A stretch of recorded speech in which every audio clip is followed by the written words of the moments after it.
అరే ఇప్పుడు ఏమొచ్చిందేంద్రా? ఏమొచ్చిందంటే పూజలు పునస్కారాలు అని చెప్పేసి మన నెత్తి తింటది. పదండ్రా పోదాం. మీకు 40 రోజుల్లో పెళ్ళయ్యే సొల్యూషన్ చెప్దామని వచ్చా. ఇంట్రెస్ట్ లేదంటే ఓకే. మనకు కావాల్సింది కూడా అదేలేమ్మా. ఏదో ఇంట్రెస్టింగ్ గా ఉంది అంటే అన్నాడు గాని ఆ ఊహ ఎంత బాగుందో. నిజంగానే 40 రోజులు పెళ్లి అయిపోద్ది అక్క. ఆగలేకపోతున్నాను సార్. ఆశతో ఆతృతగా ఉంది, సంతోషంగా ఉంది. అసలు దీని వెనక స్టోరీ ఏంటి? సతీదేవికి శివుడికి పెళ్ళైన తర్వాత ఒకరోజు దక్షుడు సతీదేవి తండ్రి ఒక యజ్ఞం చేస్తాడు. యజ్ఞం చేసి మొత్తం అందరిని పిలుస్తాడు. అందరి దేవుళ్ళని, అందరి దేవతలని, అందరి గురువుల్ని పిలుస్తాడు. కానీ శివుణ్ణి సతీదేవిని మాత్రం పిలవడు.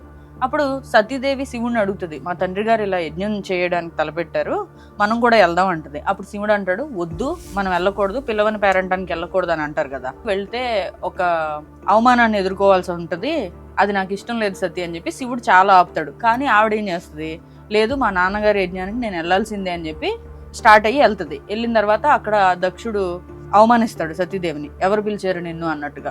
అవమానంతో సతీదేవి తట్టుకోలేక ఆత్మాహుతి చేసేసుకుంటాడు. శివుడు ఇంకా ఆ టైంకి అదే ఇలా ఆత్మాహుతి చేసుకుందని తెలిసి అక్కడికి వచ్చి చాలా బాధపడిపోతుంటాడు. బాధపడిపోయి దక్షుడు తల తీసేయమని చెప్తాడు, ఒక వీరభద్రుడిని క్రియేట్ చేసి. వీరభద్రుడు శివుడి ఆజ్ఞ మేరకు దక్షుడి తలను తీసేస్తాడు. తీసేసినప్పుడు కూడా ఇంకా కోపం చల్లారదు ఆయనకి.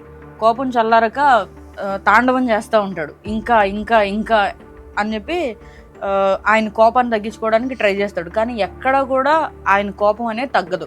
అప్పుడు మిగతా దేవతలందరూ ఈ వీరభద్రుడు ఇలాగే ఉంటే ప్రపంచానికి అంత మంచిది కాదు, ఎప్పుడు ఏ నిమిషం ఏదైనా జరగచ్చు అని భయం వేసి ఆదిపరాశక్తిని ప్రార్థిస్తారు. ఇలా వీరభద్రుడు అత్యంత కోపంగా చిందులు తొక్కుతున్నాడు, ఏం చేస్తాడో ఏంటో అన్నట్టు. అప్పుడు ఆదిపరాశక్తి ఏం చేస్తుందంటే, ఆవిడ 16 కళల్లో భద్రకాళి కూడా ఒక అవతారం అనమాట.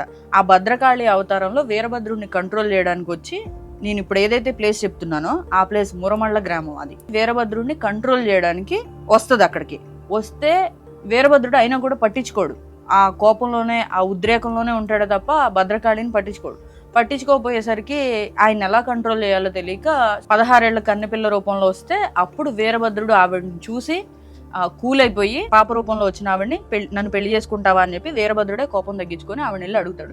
అడగగానే ఆవిడ ఈయన వివాహం చేసుకుంటది. అక్కడ వివాహం జరిగిన కారణంగానే ఆయన కోపం తగ్గుతుంది కదా. సో కాబట్టి అక్కడ మురమళ్ళ గ్రామంలో ఎవరైతే ఈ వీరభద్రుడికి భద్రకాళికి కళ్యాణం జరిపిస్తారో వాళ్ళకి ఖచ్చితంగా 40 రోజుల్లో పెళ్ళైపోతుంది అనే వరం ఇస్తాడు శివుడు. ఏ అమ్మాయి అయినా అబ్బాయి అయినా పెళ్లి కాకుండా ఉండిపోతారు కదా, వాళ్ళు గనక అక్కడికి వెళ్ళి ఆ వీరభద్రుడికి ఆ భద్రకాళికి కళ్యాణం జరిపిస్తే ఖచ్చితంగా 40 రోజుల్లోపు పెళ్లి సెట్ అయిపోతుంది.